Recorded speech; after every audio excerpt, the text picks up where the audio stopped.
As everyone knows, yesterday at the Star Wars celebration in Anaheim, they revealed a new trailer for Star Wars. I saw a thread on Reddit by user Eric053 where he went through and took a bunch of screenshots from the trailer. Sort of did commentary on what he saw throughout the trailer, and I just decided to put it to video form. I'm going to put his name in the description. There will be a little bit of commentary that I'm adding on my own. In this early shot, you see a Star Destroyer and an X-Wing crash down. Both are the original designs from the old movies. Later in the trailer, we see brand new designs for the X-Wing and the Star Destroyer. In this next shot right here, it's obviously, Darth Vader's helmet. And it looks like it's on some kind of pedestal, and it could be that Luke has kept this the whole time. This shot, we can assume that that's Luke laying his hand on R2-D2. It's possible this is the same set from later in the trailer, and I'll be sure to point out which one I'm talking about. For some reason here I can see R2 making a sad noise, and then Luke putting his hand on him to console him, because we all know R2 is very emotional. He gets sad about things. So like if there was some kind of like massacre here and they came and found dead bodies or something, that's the way I see this scene coming about. I don't know. Maybe I'm crazy off base. I have no idea. Here we see someone handing off Anakin's lightsaber. Some have guessed that this is an alien. If you look at the skin tone and like how thin the arm is, it looks like it's some sort of face in the top right of the screen. And then the person who was taking the lightsaber, some people say this is Leia, and others have said that it looks too young to be Leia. It could be Rey, and since that's also when Luke says, "My sister has it," it would make sense that that was Leia. Then there's a nice shot of X-Wings, new modeled X-Wings flying over a lake or something. And the way the fact that they're so low makes it seem like they're going to attack a low target. Otherwise, they wouldn't be so low. This next shot is inside one of the X-Wings. This guy's name is Oscar Isaac. He plays Poe Dameron. And they've already confirmed that the Poe character is one of the new leads, but we haven't really seen much of him or what part he's going to play. Then there's another shot of the very famous cross saber.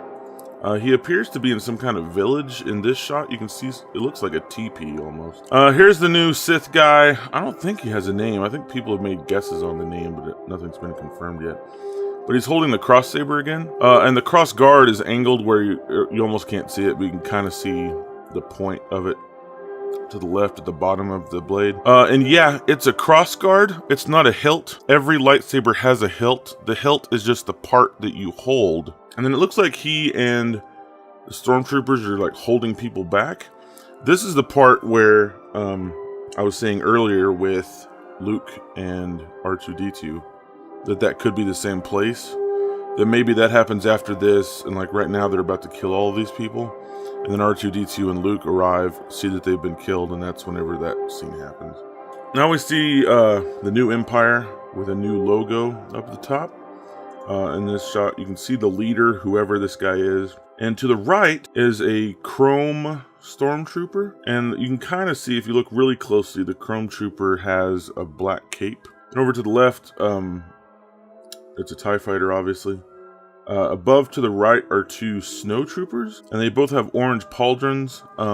Someone noted in the comments of the Reddit thread that orange pauldrons denote them as being sergeants. The artillery in this shot looks just like artillery that you would see on the Death Star. So this seems like it's a snow planet where their new base is, since they don't have the Death Star anymore, and I'm guessing they just didn't build another one. It's also interesting, I was thinking that this could probably be Hoth, and that maybe they just took over after the rebels fled. Like whenever they cleared out of the planet, they could do whatever they wanted with the planet, so maybe that's where they set up their new base. I have no idea. And then this guy's just flying through the air.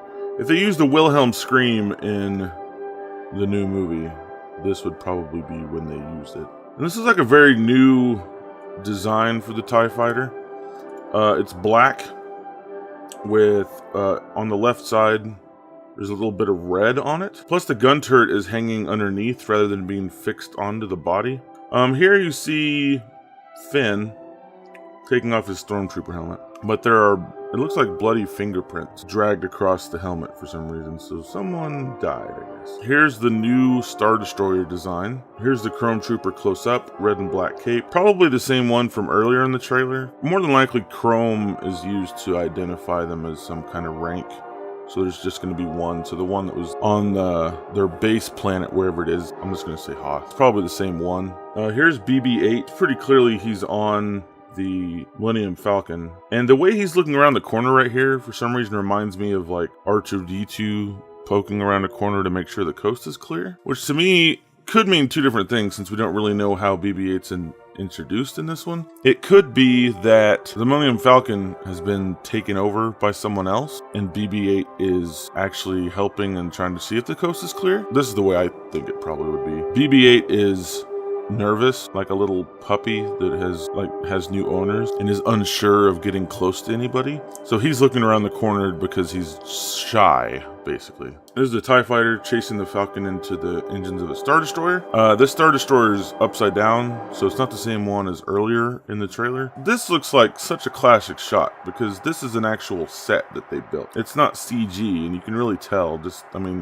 That's a guy in a costume sitting in a set piece that they built to be the inside of a TIE Fighter. Obviously, practical effects are what made the original trilogy what it was, and the lack of practical effects is what made the prequel trilogy, in my opinion, feel a little less special. So I really like that they're using that more in this movie, obviously. In this shot, you can tell that whoever's flying the Falcon, I guess we can all assume who it is, but it looks like they can still maneuver her very well. And then in this last shot, if you look really, really closely, you can tell that this is Chewbacca and Han Solo. They haven't been seen since Star Wars Episode 6, so that's really interesting to me.